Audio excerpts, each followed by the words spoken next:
What is up guys, it's your boy Solheim here, back with another season of Discovery gold making video.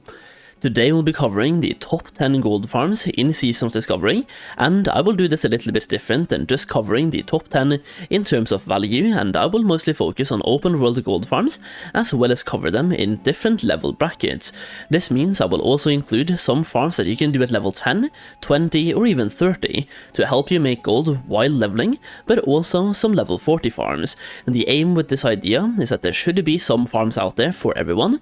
Even the level 10 and 20 farms can be done at level 40 with even higher efficiency if you just want a chill gold farm to do while watching TV or YouTube.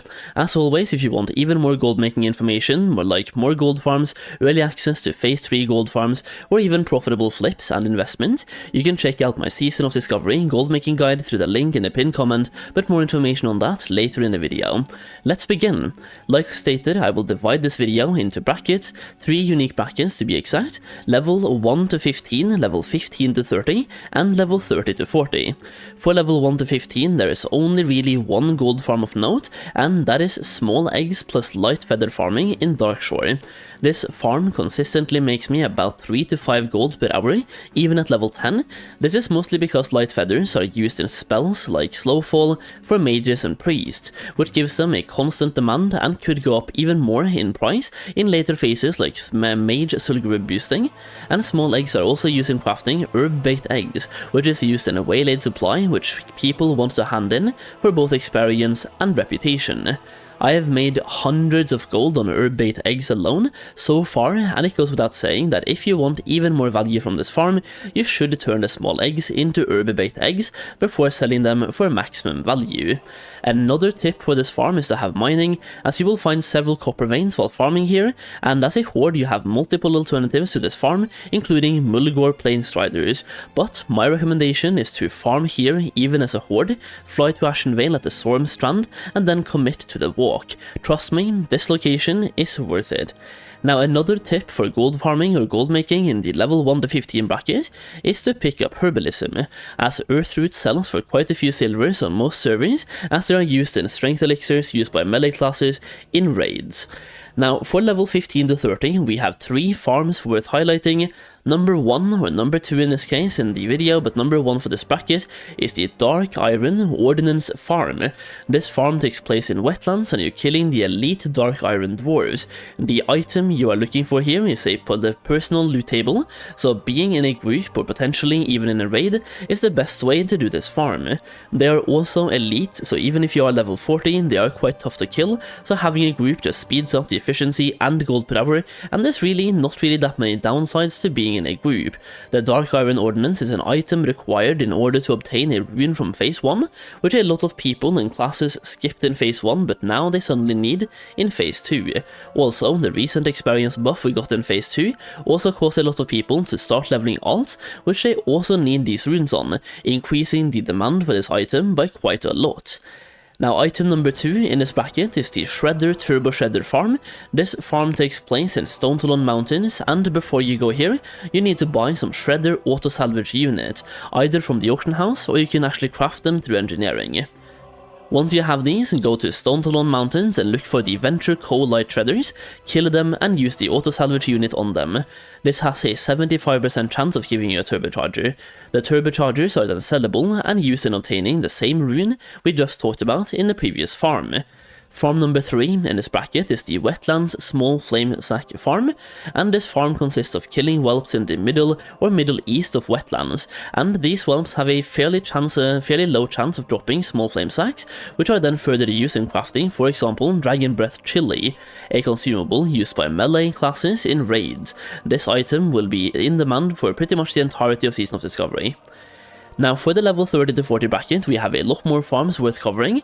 Number 1 is the Tanaris Turtle Farm.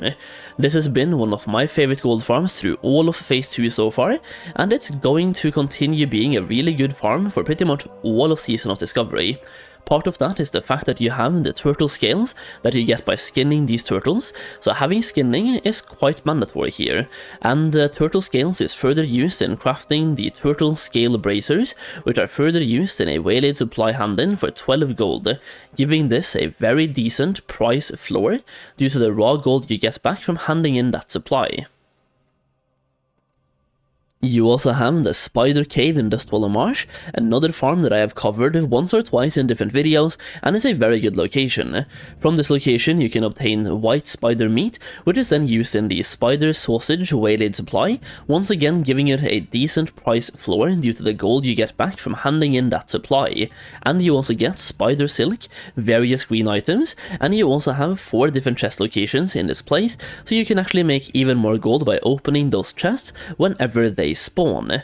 You can, for example, get true silver bars, greens, blues, and even epics from those chests.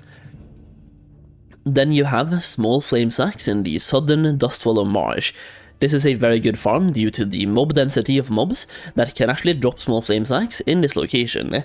They are also very high level, which means that they can drop high value greens, blues, and even epics, but the steady gold, like the actual gold you make here, most of it at least, the steady gold, will come from the small flame sacks. If you're on a PvP server, beware of enemies here, as the walkback can be very frustrating and annoying, but if you do happen to have the location to yourself, it is absolutely incredible. Next up then, the Hillsbrad Yeti Cave. This one is specific to either having skinning, mining, or, preferably, both. There are both iron veins, gold veins, and mithril veins spawning inside this cave, and a whole bunch of Yetis spawning quite rapidly as they are used in a quest. Now, both Horde and Alliance have quests inside this cave, so it will be full of people all the time, and not everyone will have skinning, so quite often you will have free skins. The mining veins also seems to spawn quite rapidly inside this cave, thanks to dynamic spawn rate. So this is the rare type of farm where you want to farm here when there are lots of other people doing their quests. The ideal scenario is having a lot of people in the cave, but nobody except you have mining and skinning, that way you get all the resources. Another way to farm gold is Herbalism. Now, I personally like combining both Herbalism and mining on the same character to double dip on the efficiency and the gold per hour, but the main reason why I want to highlight this is the current price of Goldthorn, which has consistently been selling for between 50 silver and 70 silver on my server for the entirety of Phase 2. Now, Goldthorn can be farmed in these zones, and once again I would definitely recommend having a character with both Herbalism and mining if you just want a very chill way to make gold by just running around. Now lastly, a bit of a different gold farm, but a really good way to farm a limited amount of gold while you can, questing at level 40. The reason why this is limited is because you will eventually run out of quests to do. By saving all of your level 35 plus quests and doing them at level 40, you can easily make a few hundred gold in a couple of hours of work.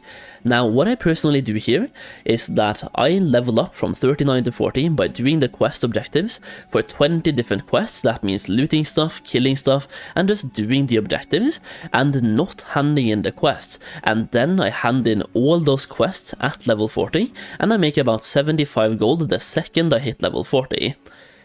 Now, like I said in the beginning, if you are more serious about gold making and you want to join a community of like-minded individuals who have made thousands of gold so far in Season of Discovery, check out my gold guide through the link in the pinned comment down below.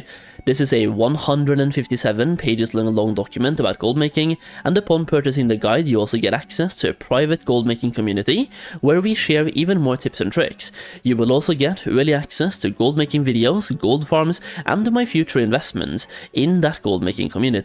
Buying the guide is a great way to directly support me as a content creator, and I think I will be able to help you out by making you a lot more gold in the game as well. So check it out through the link down below. Alternatively, you can also click the pop-up in the top right corner at the end screen, which should be popping up right about now.